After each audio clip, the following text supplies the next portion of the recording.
ഇന്ന് നമ്മളിവിടെ ഉണ്ടാക്കാൻ പോകുന്നത് പീച്ചിങ്ങയും ചെമ്മീനും കൂടെ ഒരു തോരനാണ് കേട്ടോ. അപ്പം അതിനായിട്ട് നമ്മളിവിടെ ചട്ടി പാത്രം അടുപ്പത്ത് വെച്ചിട്ടുണ്ട്. അത് ഒന്ന് ചൂടായി വരട്ടെ. അപ്പം നമുക്ക് വെളിച്ചെണ്ണ ഒഴിച്ചു കൊടുക്കാം. നന്നായിട്ട് ചൂടായി. അപ്പം നമുക്ക് കടുക് ഇട്ട് കൊടുക്കാം. പൊട്ടിക്കഴിഞ്ഞപ്പോൾ സവോള, പച്ചമുളക്, കറിവേപ്പില ഇട്ട് കൊടുക്കാം.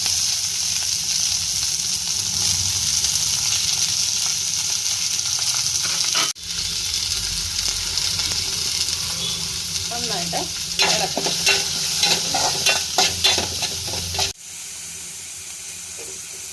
വേണമെങ്കിൽ നമുക്ക് ലാസ്റ്റ് നോക്കിയിട്ട് പോരാത്ത ഉപ്പിട്ട് കൊടുക്കാം.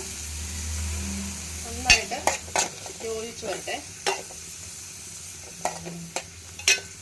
പിന്നെ നമ്മൾ അതിലേക്ക് കഴുകി വൃത്തിയാക്കി വെച്ചിരിക്കുന്ന ചെമ്മീൻ നമ്മൾ ഇട്ട് കൊടുക്കുന്നുണ്ട്. ചെമ്മീനും ഇട്ട് ഒന്ന് മിക്സ് ചെയ്തെടുക്കാം. വെള്ളമൊന്നും ഒഴിക്കുന്നില്ല കേട്ടോ. ഇതിലോട്ട് ചെറിയ തീയിൽ വെച്ച് തന്നെ നമുക്കൊന്ന് കുക്ക് ചെയ്തെടുക്കാം. അതിലേക്ക് നമുക്ക് കുറച്ച് തേങ്ങ ചെരുകിയതും ചേർത്ത് കൊടുക്കാം.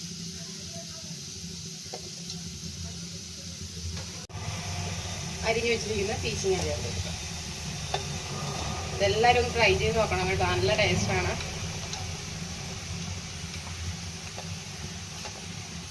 ചെറിയ തീയിൽ കിടന്ന് നന്നായിട്ട് വെള്ളം ഒഴിക്കുകയോ ചെയ്യണ്ട.